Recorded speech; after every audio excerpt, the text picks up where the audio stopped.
You've heard of unconditional love, but have you heard of the secret to unconditional happiness and allowing more into your life? More wealth, more success, and more love. More freedom in your life right now. Welcome to the Happy Bar with Israel Savage.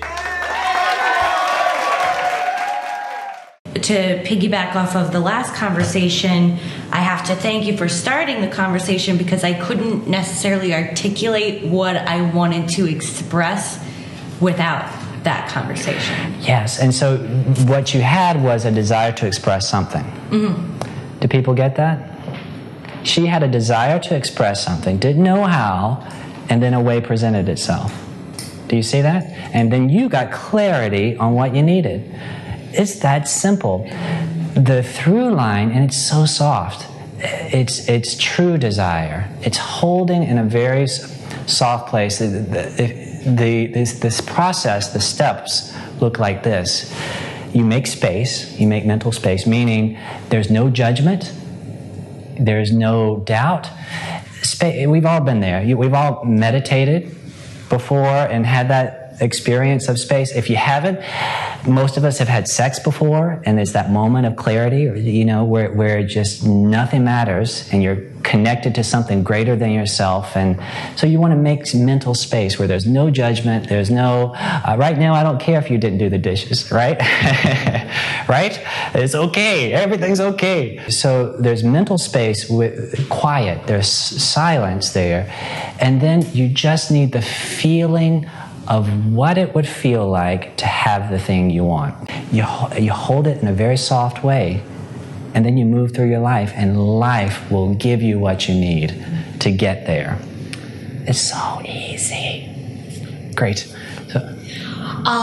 So I'm just going to have to be very blunt and honest in order to get any answer. Okay.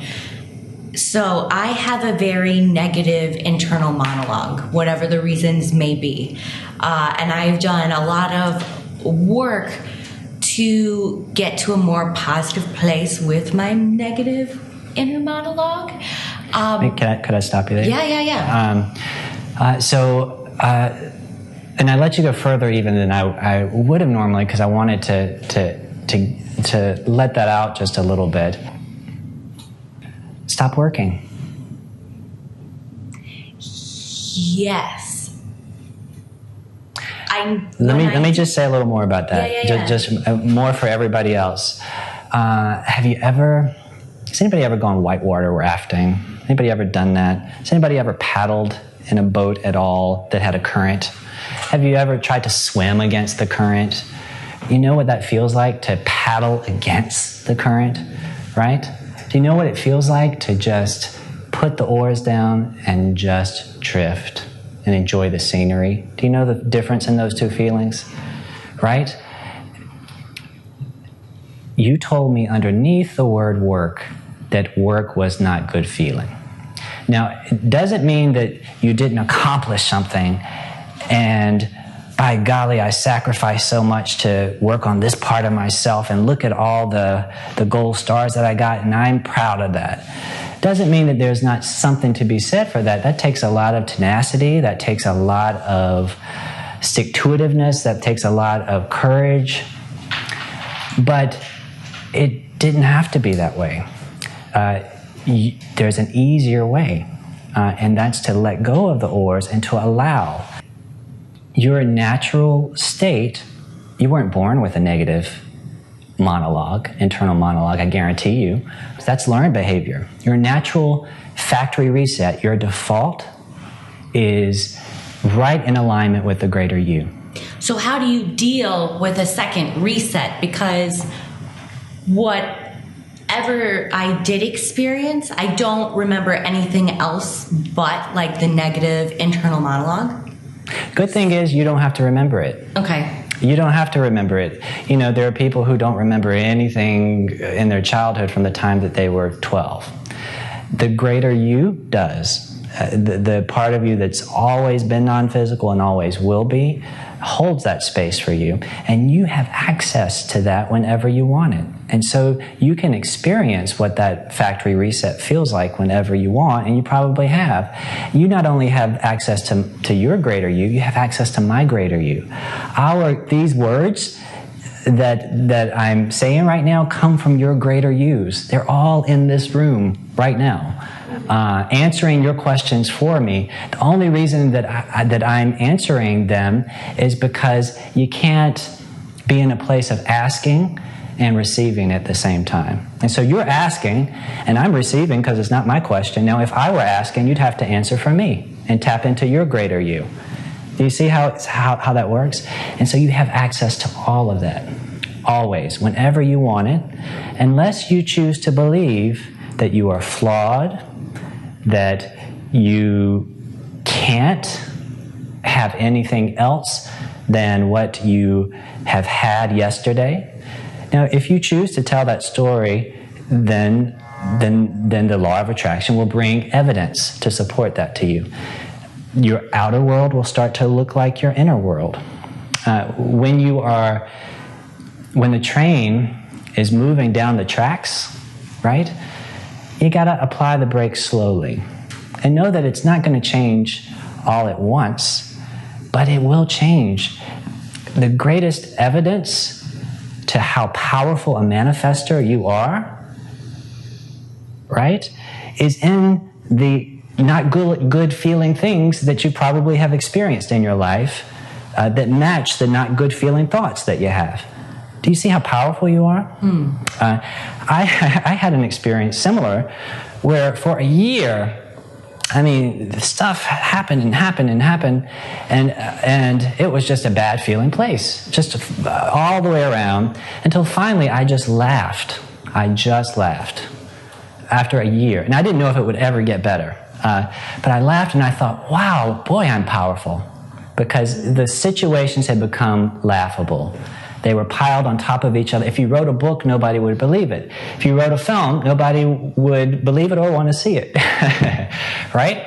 And I thought, wow, I'm powerful. I have created this. And so if I don't like it, I can create something else.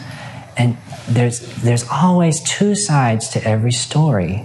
Choose the better feeling. You could have framed that same story in a much different way that didn't feel as good. Yeah. Right? But why? When there's another way to see it that feels better. And you've got this. You've got this. Your greater you, turn-by-turn directions. Yeah, you're just actually making me see that I'm putting up a roadblock that I don't even have right now.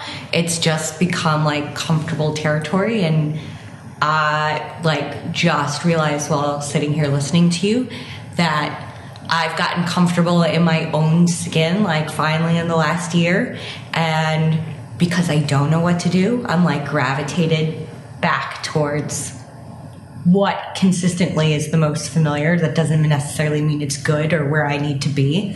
Can I offer this to you and to everybody else as well? I don't care what your story was. I don't care what the results were that you got before, because you are different. You have lived the experience of that, and out of that, different, more nuanced desires and expertise were born. You are different, and you will get different results. You are not a slave to what was before or your experience of what was before. You are creating your now always, right?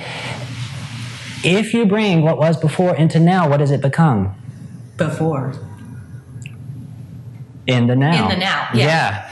Yeah. And which is fine and a great tool, and you should do that if it felt good. But if it doesn't, do you see how there is only now? And it's what you bring to it. And what happens next, who knows? Past results are not a predictor of future outcomes. When I worked in marketing for finance, we had to put that at the bottom of every document we sent out. Too bad we don't have a bumper sticker that says that, that we can keep with us always, right? Mm-hmm. If you liked what you just heard, then take inspired action now. That's right, act while you are feeling good. And build on your momentum. schedule your free discovery call with me at instudios-nyc.com/happy bar.